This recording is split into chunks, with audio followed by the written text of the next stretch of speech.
Bonjour à tous, j'espère que vous allez bien. Aujourd'hui, je voudrais vous faire une vidéo sur un sujet qui est de plus en plus d'actualité. Il s'agit des techniques du nouvel âge. En fait, dans ma vie, j'ai eu l'occasion de rencontrer pas mal de personnes concernant ce sujet. En fait, beaucoup de personnes que j'ai rencontrées en fait étaient à la recherche de quelque chose de plus dans leur vie. Ils cherchaient à donner un sens à leur vie, à découvrir qui ils sont. Euh, et en fait, ça passe beaucoup par ces techniques-là. Ils sont à la recherche de vérité, à la recherche de quelque chose de surnaturel, de spirituel. En fait, ils ont besoin de quelque chose dans leur vie à laquelle s'accrocher, quelque chose qui a du sens pour pouvoir avancer. Et en fait, aujourd'hui, de plus en plus, on a ces pratiques-là, il y en a des nouvelles qui apparaissent. Euh, et donc voilà, ça se développe de plus en plus. J'aimerais vous parler de ce sujet-là parce que j'ai moi-même fait partie de ces personnes en quête de qui je suis, en quête d'un sens à ma vie et tout simplement d'un sens à la vie en général. Je ne pouvais pas me contenter en fait de cette routine, je pouvais pas me contenter de ce que m'offre ce monde-là, ce qui est apparent en tout cas. Euh, je pouvais pas me contenter quand j'étais jeune, quand j'étais plus jeune, d'aller à l'école, de rentrer, de faire mes devoirs, de voir mes copains. Pour moi, ça pouvait pas être juste ça, il devait y avoir sûrement quelque chose de plus. Donc en fait, je vais pas vous faire de théorie, je vais simplement vous raconter ce que moi j'ai vécu. Je vais vous expliquer mes expériences. J'ai pratiqué pas mal de ces techniques, mais il y en a tellement. Donc je vais me concentrer uniquement sur les techniques, les pratiques que je connais. Et si vous voulez en savoir plus vraiment, allez jusqu'au bout de cette vidéo parce que je ne vais pas juste parler de ces pratiques. Je vais surtout vous montrer que le nouvel âge n'est pas ce qu'il paraît.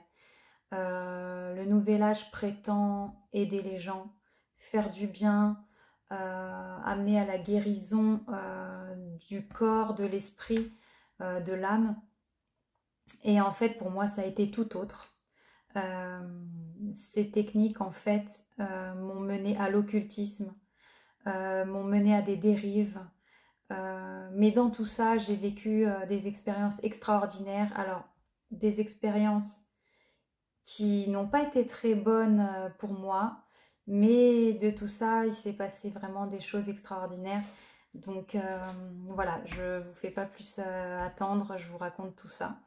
Donc en fait, déjà, il faut savoir que aussi loin que je me souvienne, depuis toute petite, j'ai toujours été attirée par la magie, le surnaturel. J'ai toujours été rêveuse, je me suis toujours imaginé un autre monde, des choses fantastiques. Voilà, tout un tas de choses surnaturelles.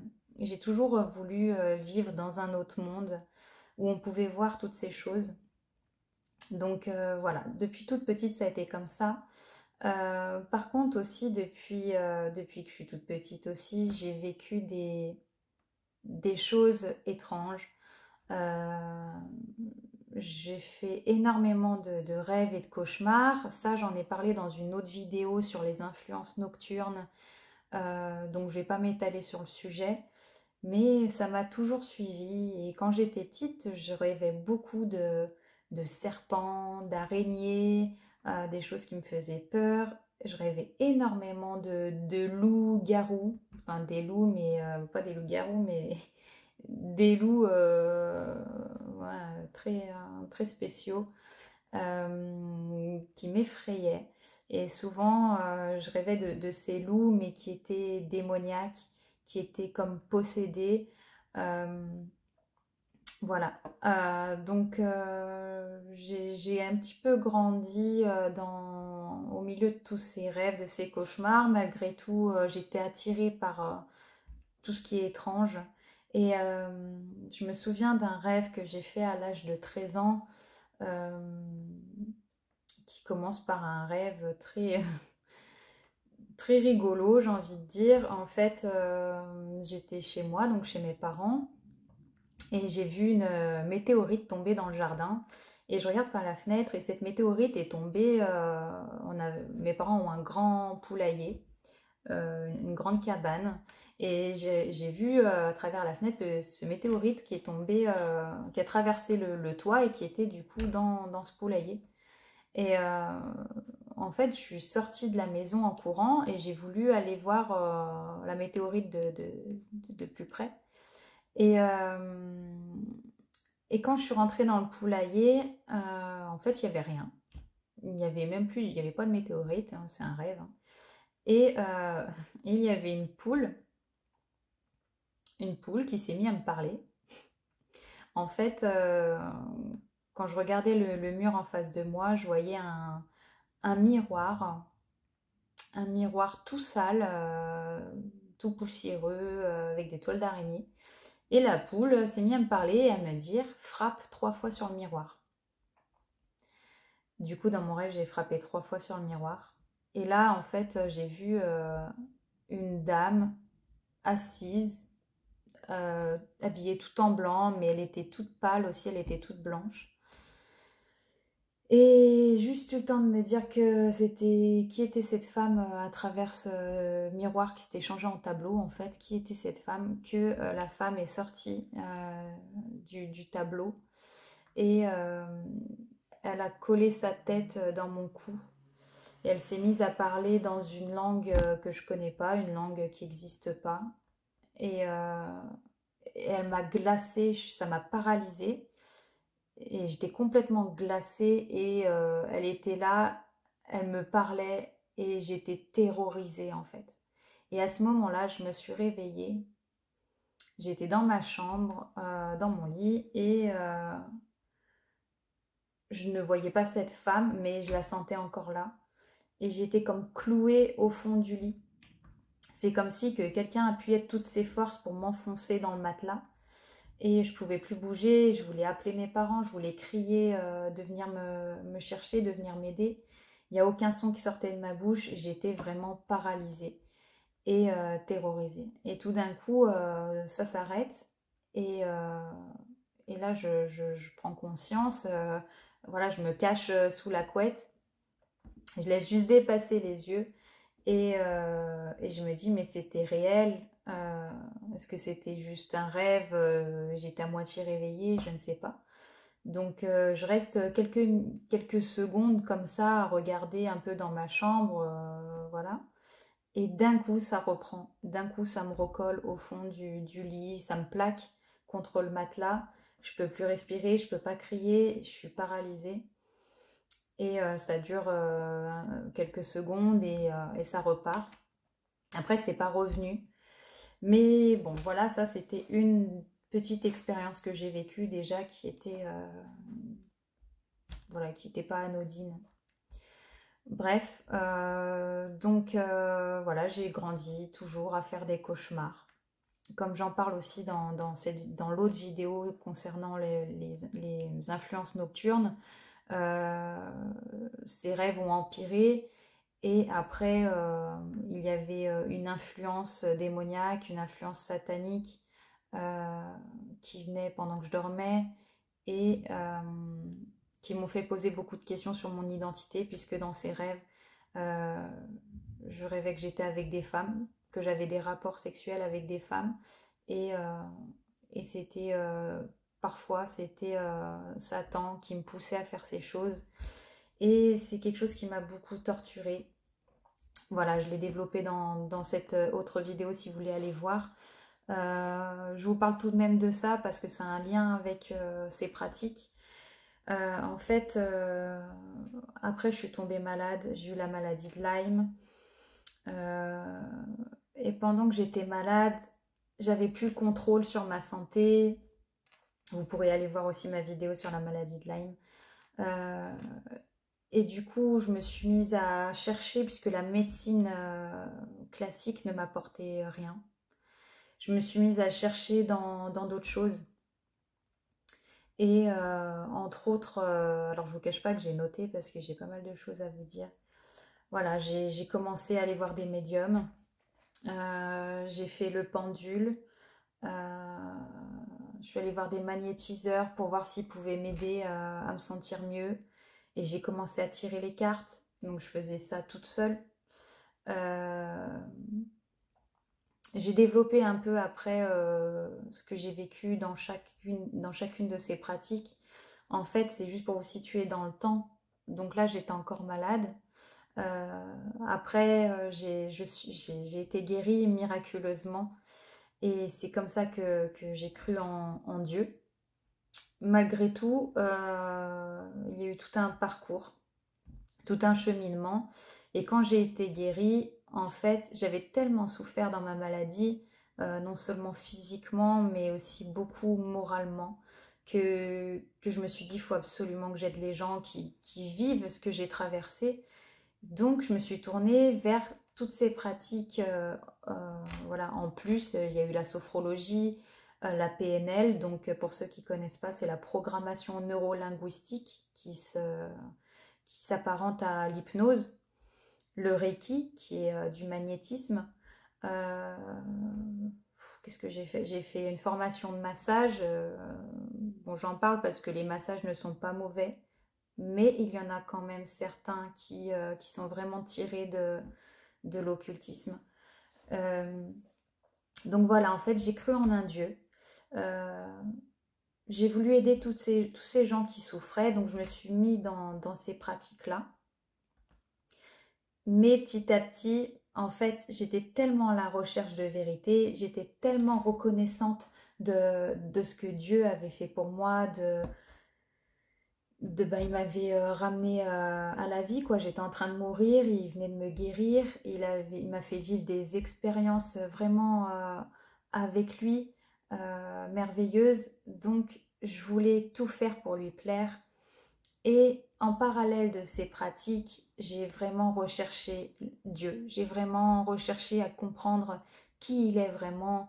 Et je n'étais pas dans une religion, je ne lisais pas la Bible ni le Coran.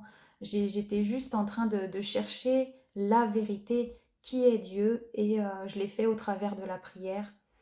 Et en fait, je parlais sans cesse à Dieu. Dans mes prières, je lui parlais sans cesse et je lui disais, je veux te connaître, apprends-moi qui tu es. Et surtout, je veux te plaire, je veux que tu sois fier de moi. Alors montre-moi le chemin et surtout, dis-moi ce qui est bien, ce qui est mal.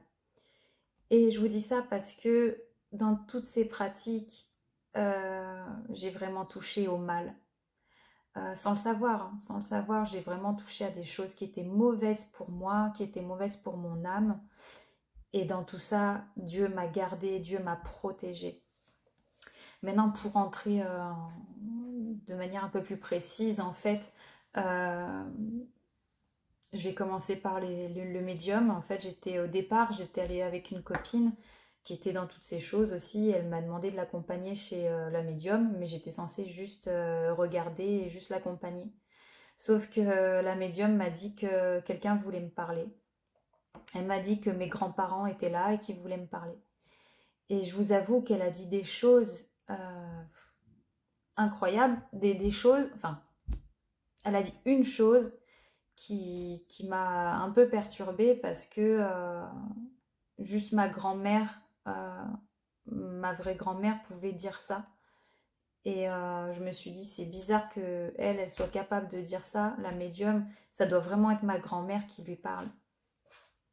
Donc voilà, et en fait, cette médium m'a aussi dit que j'avais un pouvoir, que j'avais quelque chose dans les mains et que moi aussi j'étais capable de faire des choses surnaturelles. Bref, donc après je suis partie, mais voilà, je l'ai gardé, j'y ai beaucoup pensé, j'y suis retournée une fois, je crois. Euh, je suis allée voir des magnétiseurs qui eux aussi m'ont dit, donc les magnétiseurs c'était pour qu'ils me posent les mains, pour qu'ils me fassent du bien pour moi pendant que j'étais malade. Mais ces magnétiseurs-là m'ont dit que une force, quelque chose leur disait que moi aussi j'avais quelque chose dans les mains. J'étais capable de magnétisme, de magnétiser, de faire partir le mal, etc. Donc encore un qui me disait que j'avais quelque chose entre les mains. Et bon, après, j'ai fait le pendule, j'ai fait les cartes, mes cauchemars sont aggravés. J'essaie vraiment de vous dire les plus grosses expériences que j'ai vécues. Là, après, j'ai guéri, donc je me suis lancée dans la sophrologie. La sophrologie, c'est un mix, c'est tiré de pas mal de choses. Euh, il y a plusieurs degrés en fait. Le premier niveau de sophrologie, c'est rien du tout, je dirais. En fait, c'est plutôt des étirements. Voilà, c'est plus physique. Donc, je le vois pas trop comme quelque chose de mal. Sauf que plus on avance dans la pratique, plus on avance dans les degrés. Et plus, enfin, dès le deuxième degré d'ailleurs, il y a de l'hypnose. Euh, Ça fait 10 ans, hein, donc j'ai un peu lâché tout ça, je n'y ai plus pensé. Mais il y a beaucoup d'hypnose, c'est tiré aussi de l'hindouisme, de plein de choses. Voilà. Et dans toutes mes formations que j'ai fait, j'ai rencontré une personne qui avait peut-être 20 ans de plus que moi, mais on s'entendait bien, c'était devenu une amie. Et elle m'avait invitée à passer un temps chez elle.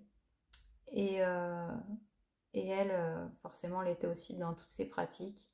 Et elle m'a dit qu'elle tirait les cartes. Et j'ai eu envie qu'elle me tire les cartes pour me parler de mon avenir ou de choses qu'elle ressent sur moi.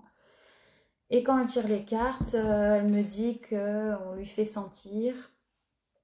Donc en fait, à chaque fois, c'est des esprits en fait. Et elle me dit qu'on lui fait comprendre que j'ai un pouvoir. Encore une fois, on me dit, ben, tu as quelque chose, tu es capable de ça aussi. Tu es capable de communiquer avec les esprits. Euh, tu, comment t'as un lien avec l'au-delà, ce qui est invisible. Et on veut te parler, tu peux les comprendre, voilà. Et après qu'elle m'ait tiré les cartes, elle me dit, ben tu vois, tu as un pouvoir, on peut le tester, je peux t'aider à savoir comment le mettre en pratique, et si tu veux, on essaye. Et du coup, elle me dit, bah allonge-toi dans le canapé, je m'allonge dans le canapé. Et me dit, ferme les yeux et concentre-toi. Lâche prise, essaye de voir, enfin bref, elle me dit essaye de voir est-ce que tu sens qu'il y a quelqu'un, est-ce un homme, est-ce une femme, elle essaye de me poser des questions pour que je dise si je chantais une présence, comment je pouvais, comment je pensais qu'il s'appelait, etc. Bon là, je sentais qu'il y avait quelque chose, mais j'étais incapable de dire homme, femme, un prénom. D'ailleurs, c'est normal, je le dirai après pourquoi. Euh, et tout d'un coup, ça me fait un peu la même sensation que j'avais vécue à l'âge de 13 ans quand j'ai été enfoncée, clouée dans mon lit. Là, j'ai été enfoncée dans le canapé et la respiration presque coupée, j'étais oppressée, j'arrivais pas à respirer. Et malgré le fait que je ferme les yeux, je voyais tout flou et une lumière éblouissante. Euh, je voyais vraiment flou, mais une lumière, je voyais très clair, les yeux fermés. Et j'ai l'impression que ma tête, elle tournait, enfin j'ai l'impression que le canapé tournait et que j'arrêtais pas de faire des 360 tout en étant dans le canapé. Et je tournais et j'étais à la fois enfoncée. J'avais l'impression que j'étais... euh, que le canapé était tellement mou que j'arrivais presque à aller toucher le sol. C'était vraiment très spécial et je pouvais plus respirer. Et mon ami me disait mais qu'est-ce que tu ressens, explique et tout, donc je lui dis ce que je ressens, ce qui est en train de se passer, mais je lui dis je veux revenir et j'arrivais plus à ouvrir les yeux et je lui disais non mais je veux arrêter, laisse-moi revenir, et elle voulait encore me poser une ou deux questions et là je dis non je veux plus, et j'ai dû lutter pour rouvrir les yeux. Ça a été dur pour moi de rouvrir les yeux, de revenir dans la pièce en fait. Et j'ai réussi, au bout d'une ou deux minutes, j'ai réussi au bout d'une ou deux minutes que je luttais, j'ai réussi à revenir. Et là, je me suis mise à trembler, j'étais dans le canapé, j'étais pas bien, j'étais assise, mais je tremblais de tout mon corps. Et en fait, mon amie me dit, ben, en fait, c'était mon père qui était là. Et elle m'explique que son père est décédé noyé, en fait. Il se baignait et il est tombé dans... Enfin, il y avait un tourbillon dans l'eau. Et en fait, il a été aspiré et noyé.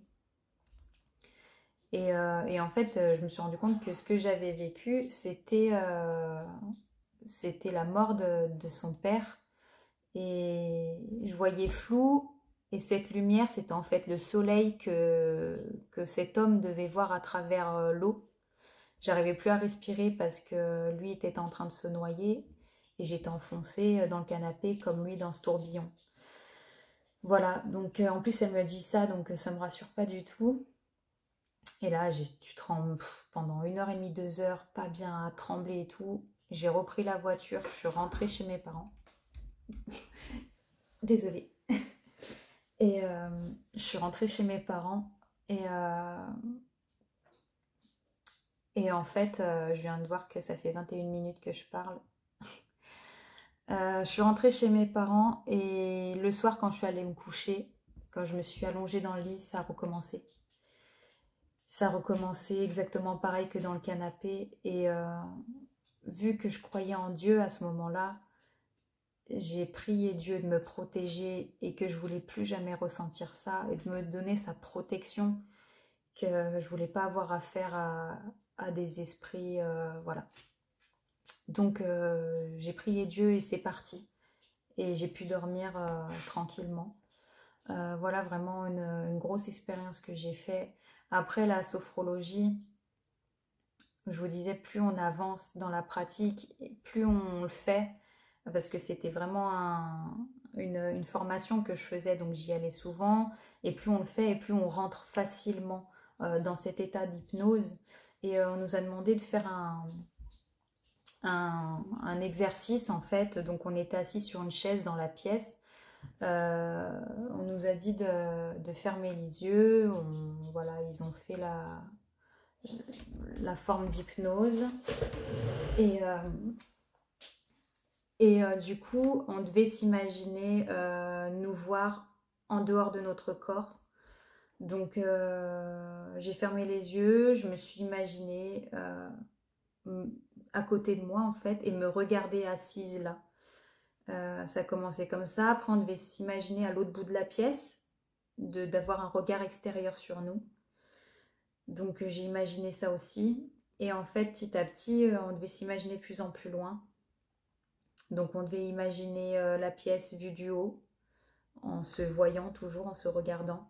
Ensuite le bâtiment. Et là, euh, mon âme est partie en fait. Mon âme a quitté mon corps parce que j'ai été comme aspirée.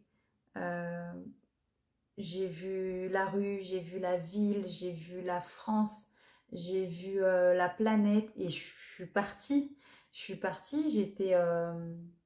dans l'univers, quoi. Je voyais la planète Terre et j'étais en train de m'éloigner, j'étais comme aspirée et je regardais et j'avais pas de corps. Je regardais, j'avais pas de corps, j'étais vraiment... il y avait juste mon âme. Je voyais tout autour de moi, mais moi j'étais plus là. Et, et là j'ai flippé, j'ai eu vraiment très peur et j'ai dit non, je veux revenir, je veux revenir, je veux revenir dans mon corps. Et ça a été un combat. Et d'un coup, j'ai rouvert les yeux, j'étais dans mon corps. Et là, je dis non, faut que j'arrête la sophrologie, c'est pas bon. C'est pas bon. En plus, je priais le Seigneur de me montrer ce qui est bien, ce qui est mal. Donc j'avais quand même fait 1 an de formation. Et j'ai arrêté au bout d'1 an. J'ai tout arrêté, la PNL aussi, le Reiki. Le Reiki était au même endroit, dans la même école, et la PNL dans une autre école. Mais tout ça, ça a eu des influences sur mon âme, des impacts. Parce que quand j'étais chez moi, j'étais en train de dormir aussi, souvent quand je suis en train de dormir. J'étais en train de dormir et je me suis vue, je suis sortie de mon corps et je me suis vue allongée là. Et j'ai voulu re-rentrer dans mon corps et je sais pas pourquoi, c'est comme si je prenais ma tête entre mes mains et, comme si j'allais m'embrasser en fait et je suis rentrée par la bouche, je suis retournée dans mon corps. Euh, En fait, si je vous dis tous ces détails, c'est pas pour mettre en avant le mal, et c'est pas du tout ce que je veux. Je veux pas donner gloire à tout ça, mais au contraire, c'est pour vous montrer tous les risques, les impacts sur votre âme. Il faut vraiment être très vigilant avec toutes ces pratiques. Donc voilà. En PNL, c'était de l'hypnose. J'ai vécu aussi des expériences. Voilà, je vais peut-être pas tout expliquer, mais en gros, l'hypnose, c'est vraiment mauvais. D'accord, on vous dit qu'avec l'hypnose, on peut guérir, on peut arrêter, je sais pas, on peut faire arrêter des troubles obsessionnels compulsifs, on peut faire stopper des phobies. Moi, c'était entre autres la phobie des tiques, puisque je m'étais fait mordre par une tique. C'est comme ça que j'ai eu la maladie de Lyme. Et j'avais du mal à aller en forêt à cause de ça. Et on m'a fait une hypnose. Et, et à la fin de l'hypnose, j'avais plus peur des tiques, mais j'avais plus, je ressentais plus cette envie d'aller en forêt. En fait, moi avant, j'ai toujours aimé la nature. Quand je vais en forêt, j'aime écouter les oiseaux, j'aime sentir les odeurs, admirer la nature. Et en fait, après cette hypnose, je m'en fichais de la forêt. Ça me faisait plus rien, je ressentais plus rien de voir la verdure, de voir tout ça, ça me faisait plus rien. Bon, après, c'est revenu. Mais tout ça pour vous dire que quand on fait de l'hypnose, en fait, on touche au cerveau. Et le cerveau est tellement complexe. Euh, je crois que l'homme n'utilise que 10% de son cerveau. Et en fait, on ne peut pas toucher au cerveau, on ne peut pas essayer d'aller manipuler. Parce que en agissant sur un point, sur une phobie ou autre, eh ben, inconsciemment, on va toucher à d'autres choses. Bref, voilà. Toutes ces pratiques, j'ai arrêté. J'ai fait du Reiki. Donc le Reiki, quand on m'a dit que j'avais du pouvoir dans les mains, j'ai voulu moi aussi faire du magnétisme. Et il y avait une formation donc, qui s'appelle le Reiki. Et ça, j'ai dû y aller 2 fois. J'ai arrêté parce que c'était vraiment un truc de fou, quoi. Euh, la deuxième fois que j'y suis allée, on m'a fait asseoir sur une chaise. Et on m'a dit, je dois t'initier, je vais ouvrir un canal. Je vais ouvrir un canal pour que toi-même tu puisses faire ces choses-là. Et,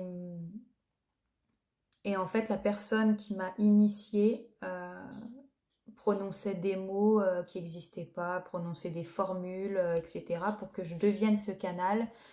Pour que je puisse recevoir de l'au-delà, de l'énergie, que je puisse guérir les gens avec ça, que je puisse poser mes mains, faire du bien et tout. Et là, elle a ouvert un canal, effectivement, sauf que ce canal ne vient pas de Dieu, clairement. Je suis désolée. Ce canal ne vient pas de Dieu et il s'est passé tout un tas de choses horribles. Les cauchemars, de pire en pire.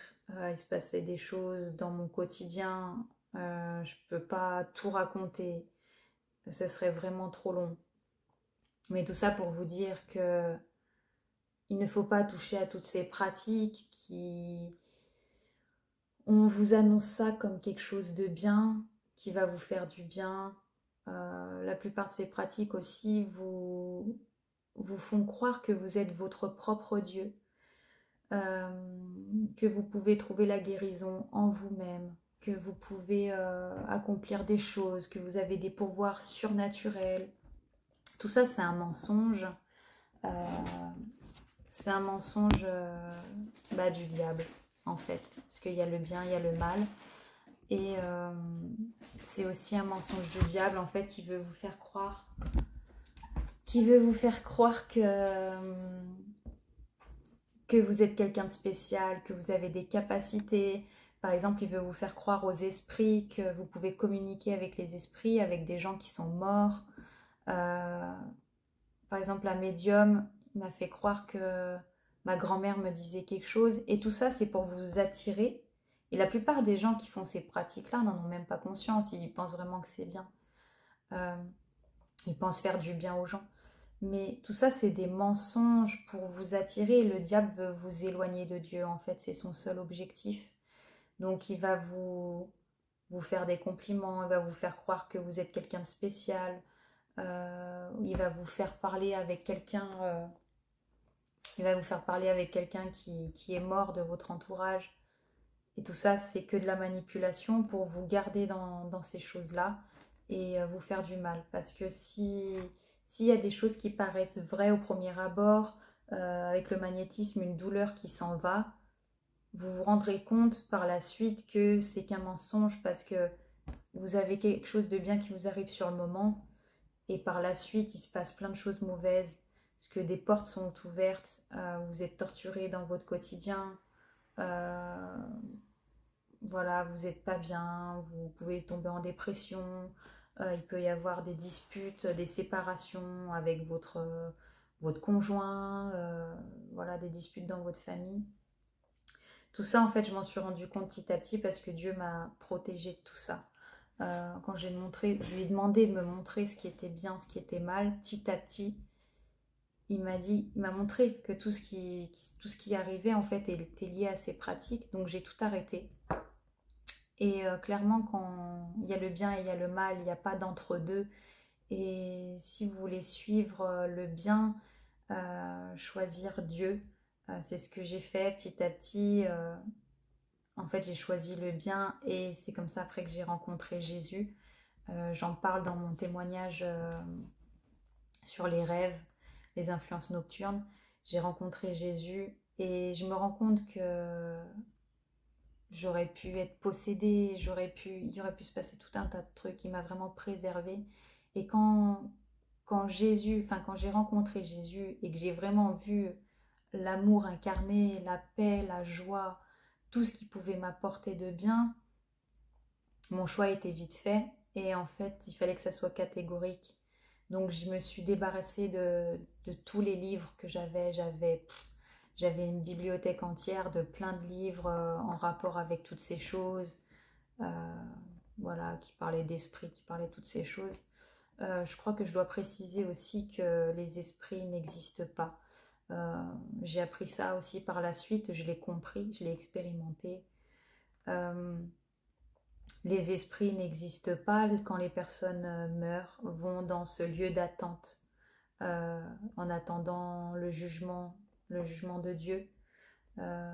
Toutes les personnes qui meurent vont dans ce lieu d'attente et ne sont pas en train de errer sur terre. En fait, c'est des démons, clairement. C'est des mauvais esprits qui se font passer pour des gens que vous aimez pour mieux vous manipuler. Donc n'essayez pas de communiquer avec des défunts. Ça peut vous faire beaucoup de mal. Et tout ça, ce n'est que du mensonge. Voilà, donc choisissez le bien. Dites à Dieu simplement de vous montrer, même si aujourd'hui vous n'êtes pas croyant, ça ne coûte rien de demander à Dieu. Vous verrez qu'il va se révéler dans vos vies. Moi, comme je vous disais, j'ai décidé de tout arrêter. J'ai arrêté toutes ces formations, j'ai jeté tous les bouquins, je les ai déchirés même. Je me suis débarrassée de tout ce qui était mal dans ma vie, les cartes, le pendule, tout ça. Et ça a posé des problèmes, c'est vrai, dans mon entourage, dans ma famille. Il y a eu des conflits parce que mes proches ne comprenaient pas pourquoi ce changement radical, alors que j'avais investi beaucoup d'argent quand même dans ces formations, beaucoup de temps, et j'ai même pas voulu aller jusqu'au bout. Et ma vie a changé radicalement. Et en fait, malgré les soucis avec ma famille, j'ai fait mon choix, j'ai décidé de choisir le bien, j'ai décidé de choisir Dieu. Et je l'ai fait passer en premier. Et même si ça a fait beaucoup de conflits, je peux vous dire que Dieu vous bénit. Si vous le choisissez, lui, si vous choisissez la vie, si vous choisissez le bien et que vous êtes prêt à faire des sacrifices, si vous vous retrouvez seul parce que vos amis vous abandonnent, parce que votre famille vous tourne le dos, parce que, ou presque vous renie, parce que vous avez choisi de croire en Dieu, en Jésus, croyez-moi que il va vous bénir en abondance. Faites-le passer en premier et surtout demandez-lui de vous montrer vraiment le chemin, de vous montrer le bien et le mal afin que votre âme soit préservée. C'est vrai que ce n'est pas un jeu, la vie est finalement courte et c'est aujourd'hui qu'on prépare notre éternité et il faut vraiment faire attention à ce qu'on fait. Euh, tout ce qu'on voit qui peut nous divertir autour, il faut faire le tri, il faut demander à Dieu de nous montrer ce qui est bien, ce qui est mal, parce que c'est vraiment important pour votre âme. Voilà, je me rends compte que ça fait 36 minutes, j'ai été ultra longue, j'avais tellement de choses à dire et encore j'en ai passé plein. Merci si vous m'avez écouté jusqu'au bout. En tout cas, j'espère vraiment que cette vidéo a pu vous être utile et vraiment je vous souhaite d'être bénis, que, que vous puissiez rencontrer Dieu. Dieu existe, Dieu est vivant. Je ne croyais pas en lui avant, mais je peux vous dire qu'il est bien vivant, même si vous ne pouvez pas le voir. Et reposez-vous sur lui, il peut changer toute votre vie. Voilà, je vous prie vraiment de faire sa rencontre et qu'il vous bénisse autant qu'il m'a béni. À bientôt.